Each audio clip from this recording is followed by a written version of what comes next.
screaming into her phone with the kind of rage that made her neighbors peek through their curtains and quickly retreat. "I don't care if it's Saturday morning, Detective Morrison. This is destruction of property, trespassing, and intimidation. I want that woman arrested immediately." Sarah watched from her kitchen window, sipping coffee and feeling oddly calm for someone who'd just declared war on the neighborhood's reigning tyrant. Emma shuffled downstairs, following her mother's gaze. "Is she having a breakdown?" Emma asked, squinting at Margaret's theatrical display. "Something like that?" 20 minutes later, Detective Morrison's patrol car pulled into Sarah's driveway. He was a tired-looking man in his 50s who clearly hadn't signed up for suburban HOA drama when he joined the force. "Ms. Chen, I need to ask you about some property damage at 1247 Maple Drive."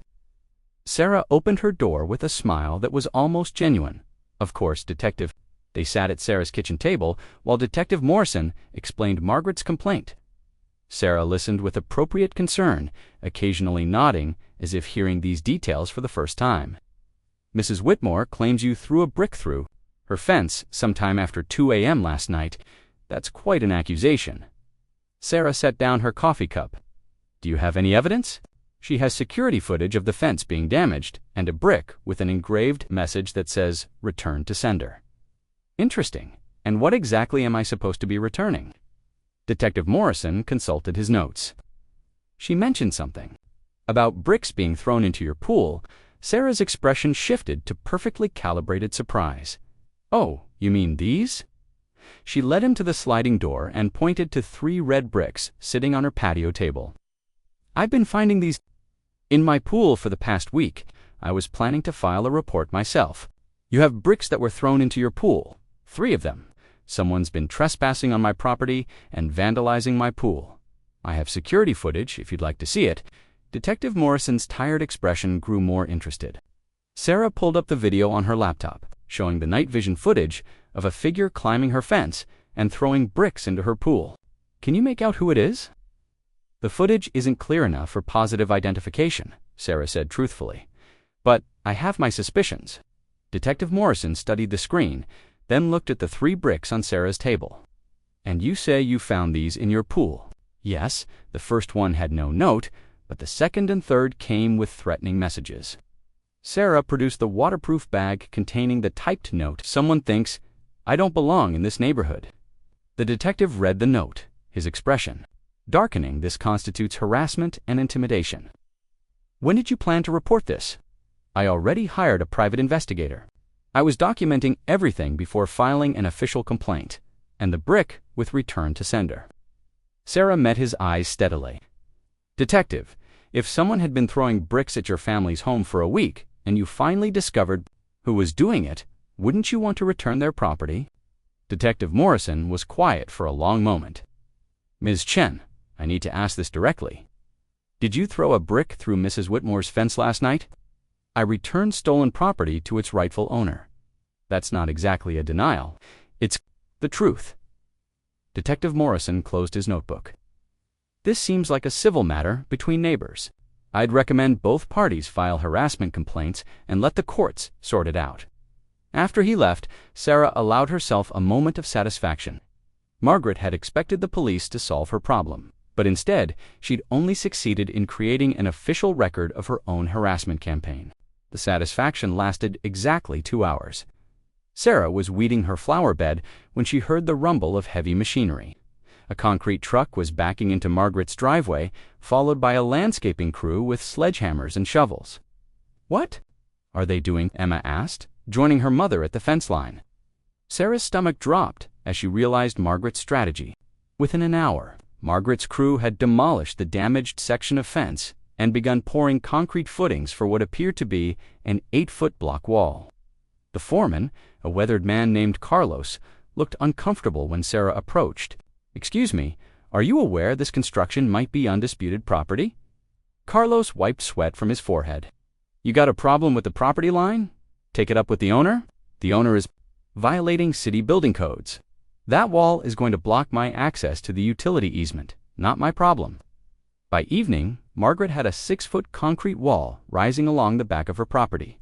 But she'd made a crucial mistake. The wall extended 4 feet onto what the city survey showed as public utility easement, blocking access to the water and gas lines that serviced both properties. Sarah called the city building inspector first. "Thing Monday morning, Ms. Chen. We'll send someone out today. If the wall is blocking utility access, we'll issue a stop work order immediately." "How long does the property owner have to comply? 72 hours?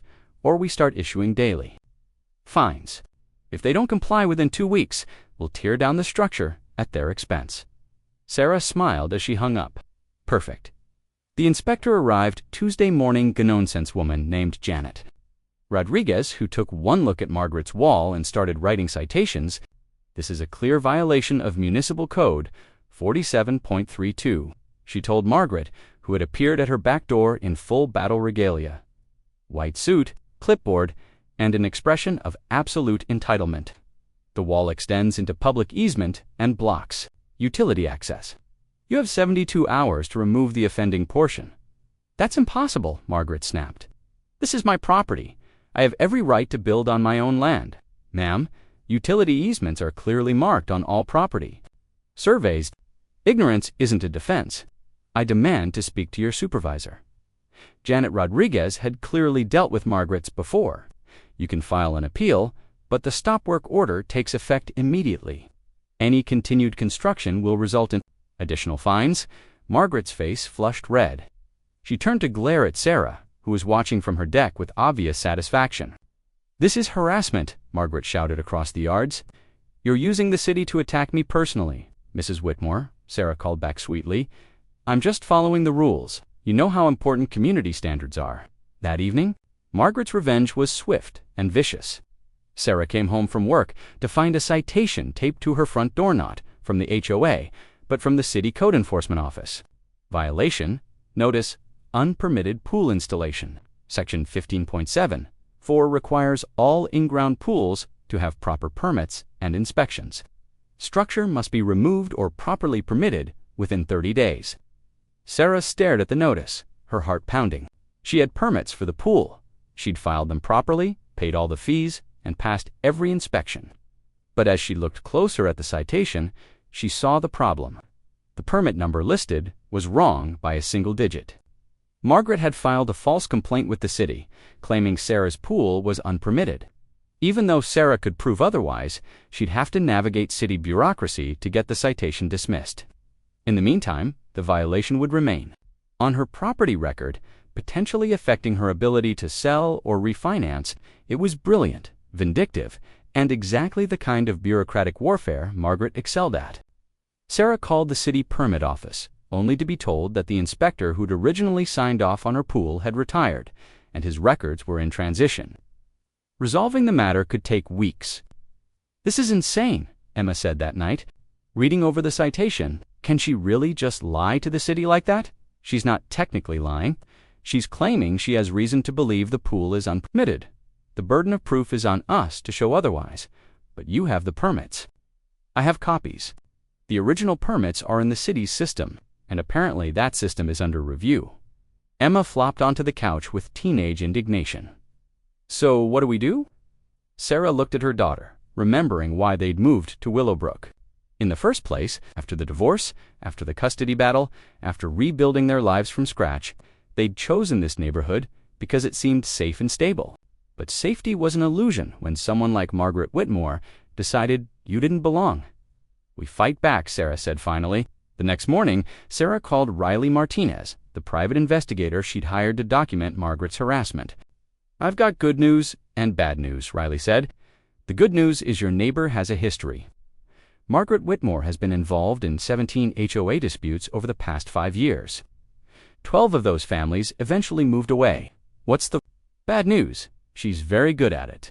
She uses a combination of legal harassment, bureaucratic pressure, and social isolation. Most people can't afford to fight her long term." "I'm not most people." "I was hoping you'd say that, because I found something interesting about her property line manipulation." Riley had discovered that Margaret's fence adjustment wasn't her first attempt at property theft. 3 years ago, she'd tried to claim an additional strip of land from her neighbor to the east, backing down only when threatened with social media. Walsh, who'd been investigating HOA abuse stories, at 6 a.m., Jessica was already awake and very interested in Sarah's story. You're telling me she's harassed 12 families out of the neighborhood and committed felony property crimes? Jessica's voice crackled with professional excitement. Can you prove it? I have documentation going back 5 years, security, footage, witness statements, and a private investigator's report. But Jessica, she escalated last night. She vandalized my property with a threat message. Did you call the police? Not yet. I wanted to call you first. Sarah photographed the spray-painted message, the smashed pool lights, the glass floating in the water. She sent everything to Jessica, along with Riley's investigative files. Can you be ready for an on-camera interview by noon? Absolutely. The company that managed several upscale developments in the area. The irony was too perfect to ignore. Mr. Davidson, my name is Sarah Chen. I believe you should know that one of your employees is currently under investigation for felony property crimes and systematic harassment of homeowners. Thomas Davidson, Prestige Properties CEO, listened with growing horror as Sarah detailed Margaret's activities. Ms. Chen, are you certain of these allegations? I have documentation, Mr. Davidson, and I'm about to go public with the story. I thought you'd want to know before Channel 7 airs their segment tonight. The third call was to Margaret's husband, Richard. Sarah had never spoken to him directly, but she'd researched him thoroughly. Richard Whitmore was a semi-retired accountant who served on the boards of 2 local charities and had apparently been hiding from his wife's reign of terror for years. Mr. Whitmore, I think we need to talk. They met at a coffee shop in the next town over. Richard was a thin, nervous man who looked like he'd been apologizing for Margaret's behavior for decades. Ms. Chen, I want you to know I had no idea about the harassment. Margaret handles all the neighborhood ... activities. Mr. Whitmore, your wife has committed felony property crimes. She's about to face criminal charges, civil lawsuits, and public humiliation. This is your chance to distance yourself from her actions. Richard's hands shook as he reached for his coffee cup. What do you want from me? I want you to help me stop her before she destroys both your lives completely. Richard was quiet for a long moment. Then he pulled out his phone and showed Sarah a text message from Margaret sent at 4 a.m. took care of the Chen problem. She'll be gone by Christmas. She's been planning this escalation, Sarah realized. The vandalism wasn't desperation. It was strategy. Margaret doesn't do anything without a plan, Richard said quietly. She's been documenting everything too, building a case to have you declared a public nuisance. She has supporters on the city council, connections in the county assessor's office. She thinks she can make your life so miserable that you'll have no choice but to leave. Sarah felt a chill of recognition. Margaret wasn't just a neighborhood bully, she was a predator who'd perfected her system over years of practice. Richard, I need to know, is she planning anything else? Richard's expression was pained. She mentioned something about your daughter, school records, social media posts. She's been researching Emma. The coffee shop seemed to tilt around. Sarah Margaret had crossed the final line threatening her child. Thank you for telling me, Sarah said quietly. And Richard, you might want to consult a divorce attorney, because what's about to happen to Margaret is going to destroy everything she's built. Sarah left the coffee shop with a clarity that felt almost supernatural. Left to lose, the Channel 7 news crew arrived at noon. Jessica Walsh was a sharp, ambitious reporter who'd been waiting for a story like this: small-town corruption, abuse of power, systematic harassment, with a clear victim and villain. Ms. Chen, can you walk us through what's been happening in your neighborhood? But the most powerful moment came when Jessica asked about Margaret's other victims. She's not just targeting me, Sarah explained. Margaret Whitmore has driven 12 families from this neighborhood using identical tactics: harassment, false citations, legal intimidation, and when all else fails, property destruction and threats. You're saying this is a pattern. I'm saying this is a business model. Margaret controls the HOA board, influences city officials, and uses her position to decide who gets to live in Willowbrook Estates. If she doesn't approve of you, she makes your life hell until you leave. The interview lasted 2 hours. Jessica's crew filmed the vandalized pool, the unfinished illegal wall, the evidence of property line manipulation. They interviewed Riley Martinez, who provided professional context about Margaret's methods. Most importantly, they interviewed 3 of Margaret's previous victims, who had driven in from their new homes to finally tell their stories. "She made our lives a nightmare," said David Park, whose family had been forced to sell their home.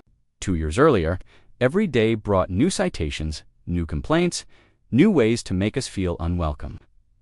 "We finally gave up and moved, but it destroyed our finances and our faith in the system." The story was devastating, well documented, and completely damning. While the news crew was packing up, Margaret's lawyer, called Ms. Chen, my client, is prepared to make a substantial settlement offer to resolve this matter quietly. How substantial? $50,000. Plus, she removed the wall and resigned from the HOA board. Sarah almost laughed. "Mr. Peterson, your client committed felony property crimes, systematically harassed multiple families, and just spray-painted threats on my property. $50,000 doesn't begin to cover the damages. What would it take to settle this? Nothing. There's no settlement. Margaret made this personal when she threatened my daughter. Now she gets to face the consequences of every choice she's made. Ms. Chen, I strongly advise against taking this public. My client has resources, connections. Your client is about to be on the evening news. I'd suggest you spend your time preparing for criminal charges instead of making threats." That afternoon, Sarah received a call that made her smile for the first time in weeks. "Ms. Chen, this is County Prosecutor Alina Vasquez. I understand you have evidence of felony property crimes and systematic harassment." "I do. When would you like to see it?"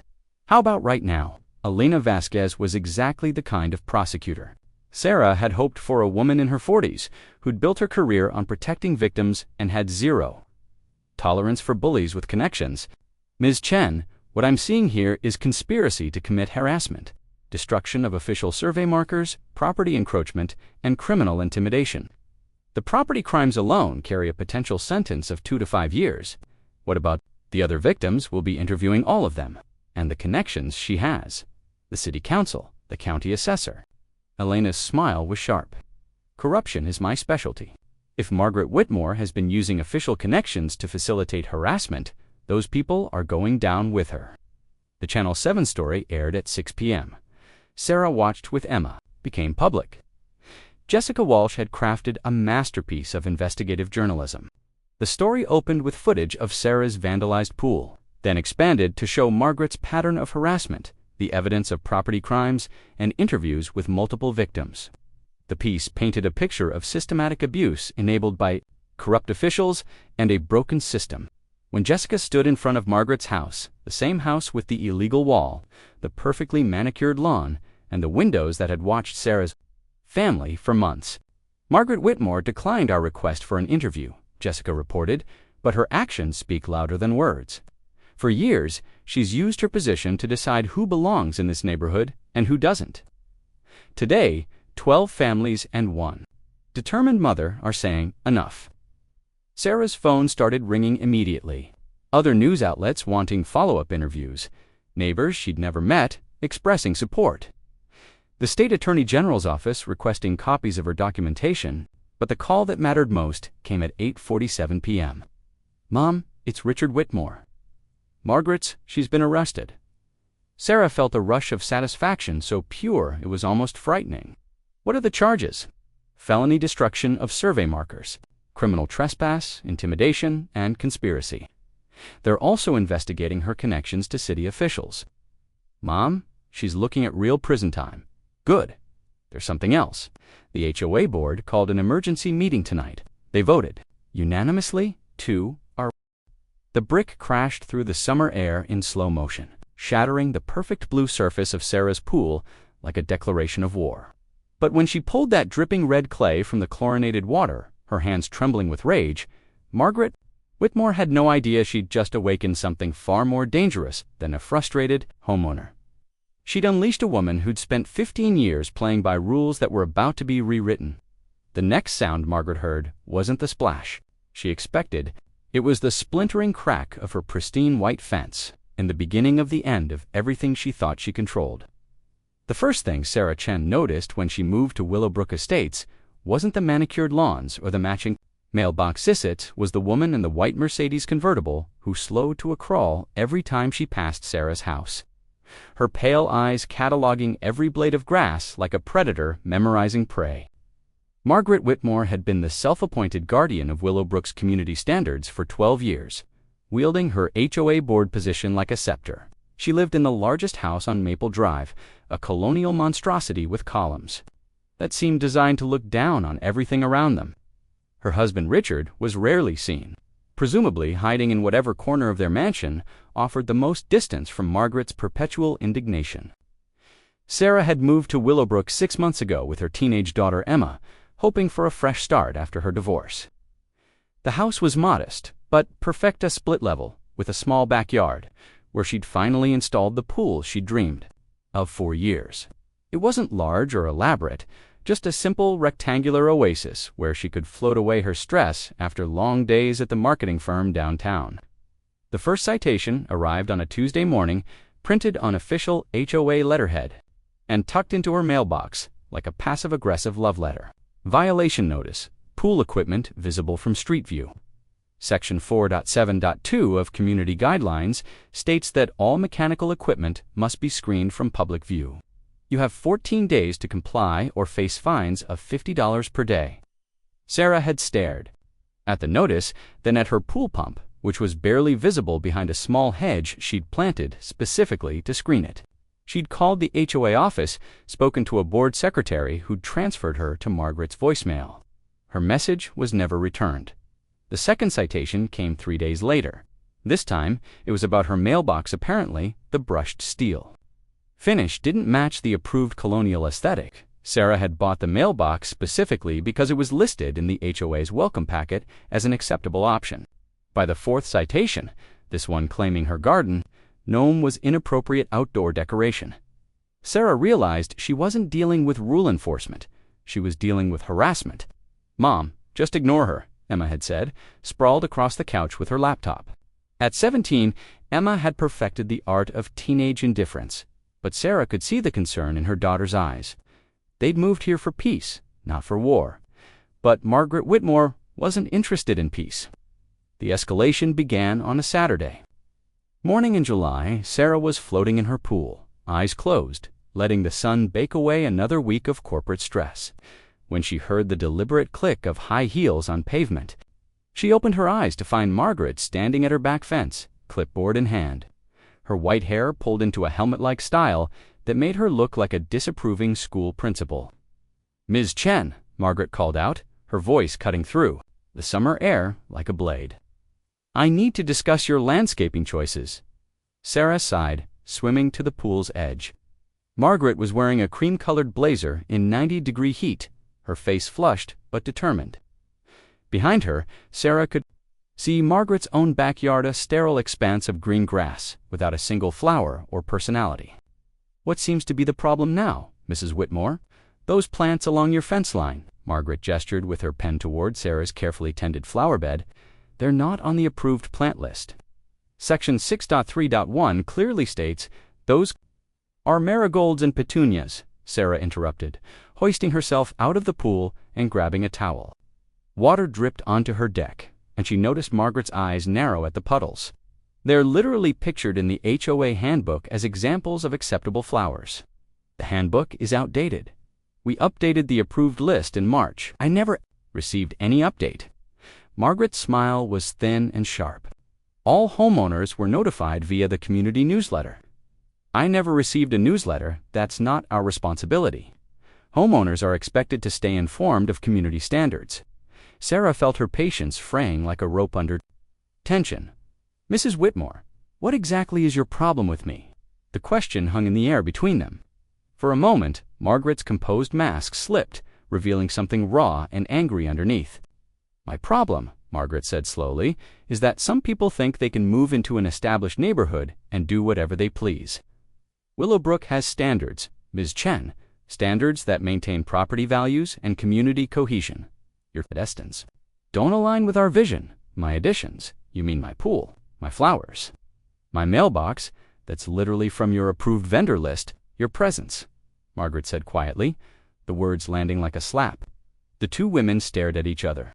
Across the fence, Sarah felt something shift inside her chest, a cold recognition of exactly what kind of battle she'd stumbled into. "I see," Sarah said finally. "Well, Mrs. Whitmore, I hate to disappoint you, but I'm not going anywhere. This is my home. I've followed every rule in your handbook, and I'll continue to follow the actual rules, not the ones you make up to suit your personal agenda." Margaret's face flushed deeper. "We'll see about that." She turned to leave, then paused. "Oh, and Ms. Chen, your pool is too close to the property line. Section 8.2.4 requires a minimum 15-foot setback from any fence line. You have 30 days to relocate it or face daily fines." Sarah felt the blood drain from her face. "That's impossible. You can't relocate an in-ground pool." Smile returned, cold and satisfied. "Then I suppose you'll need to fill it in." The gate to Margaret's backyard swung shut with a definitive click, leaving Sarah standing wet and shaking on her deck. She looked at her pool, her sanctuary, her one perfect thing in a life that had been nothing but compromise and rebuilding. That evening, Sarah sat at her kitchen table with the HOA handbook spread before her, cross-referencing every rule Margaret had cited. The mailbox was approved. The plants were approved. The pool was exactly 15 feet and 2 inches. From the fence line, she'd measured it herself when planning the installation. But as she read deeper into the bylaws, she found something that made her stomach drop. Section 12.7, the HOA board reserves the right to conduct independent measurements of all property improvements. Homeowner measurements are not considered official. Margaret could simply claim the pool was too close, conduct her own measurement, and there would be nothing Sarah could do to prove otherwise. The fines would start immediately, and Margaret could stretch the appeals process for months. Sarah closed the handbook and stared at her reflection in the dark kitchen window. Behind her, Emma was doing homework at the counter, earbuds in, oblivious to the war brewing in their new sanctuary. The next morning, Sarah woke to find a red brick sitting at the bottom of her pool. She stood at the pool's edge in her bathrobe, coffee growing cold in her hands, staring at the brick like it might suddenly explain itself. It was a standard construction brick, the kind used for garden borders or walkways. There was no note, no explanation, just a brick that had somehow found its way into her pool overnight. Sarah fished it out with the pool skimmer, water dripping from the rough red clay. As she examined it, she noticed something that made her pulse quicken.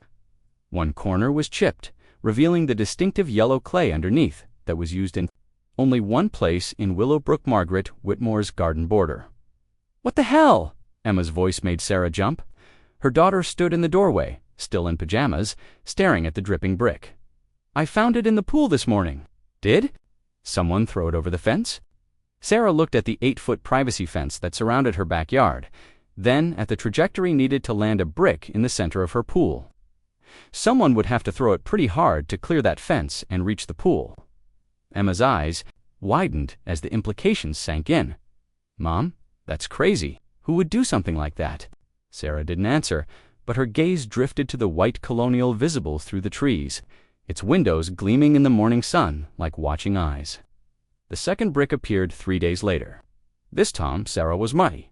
She'd installed a small security camera aimed at the pool area, hidden among the plants Margaret had complained about. The camera's night vision caught everything: the figure in dark clothing climbing over the fence at 2:47 a.m. The careful aim, the splash as the brick hit the water. The footage was grainy, but Sarah didn't need high definition to recognize the purposeful stride, the distinctive height, the way the figure moved with entitled confidence even while trespassing. Sarah saved the video file and sat back in her chair, a plan beginning to form in her mind. Margaret wanted to play games. Fine. But Margaret had made a crucial mistake. She'd escalated to property damage, and she'd done